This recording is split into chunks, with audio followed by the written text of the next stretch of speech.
At this hour, there are police officers everywhere in Gainesville in advance of a speech by one of the most controversial men in the nation. Richard Spencer, one of the men who organized the Unite the Right rally at the University of Virginia that sparked that deadly violence, will speak at the University of Florida tomorrow afternoon. The city of Gainesville bracing for potential clashes and protests. News Channel 5's Megan McRoberts is live in downtown Gainesville to show you what the city is doing to prepare. Megan?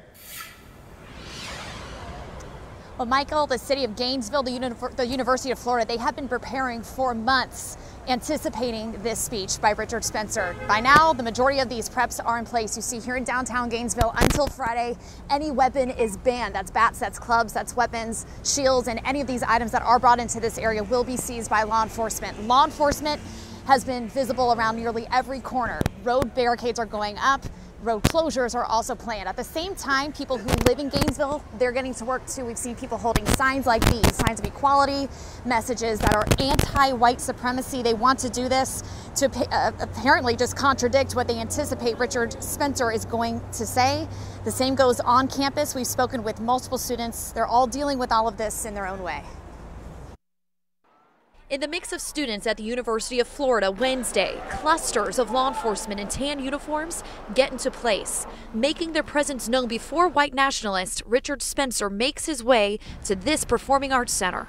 Seeing all the state troopers and National Guard here, and it's pretty terrifying. Freshman and West Palm Beach native Bailey Triggs can't miss it walking to class. We're students. We shouldn't have to be worried about our lives. Many students saying they're nervous, not knowing what to expect. They shouldn't even allow them to speak. Gainesville Mayor Lauren Poe would have also liked Spencer to have been blocked from speaking, but by law, the school can't turn him away. These are the kind of things as a mayor that you would prefer to not have to deal with. So he spent weeks getting the city ready, holding daily meetings for the last month. What you're going to see around our town is a lot of security starting to prepare and get in place. Learning from the clashes in Charlottesville, where Spencer was part of the Unite the Right rally. Dozens of people there were injured in protests and one person killed.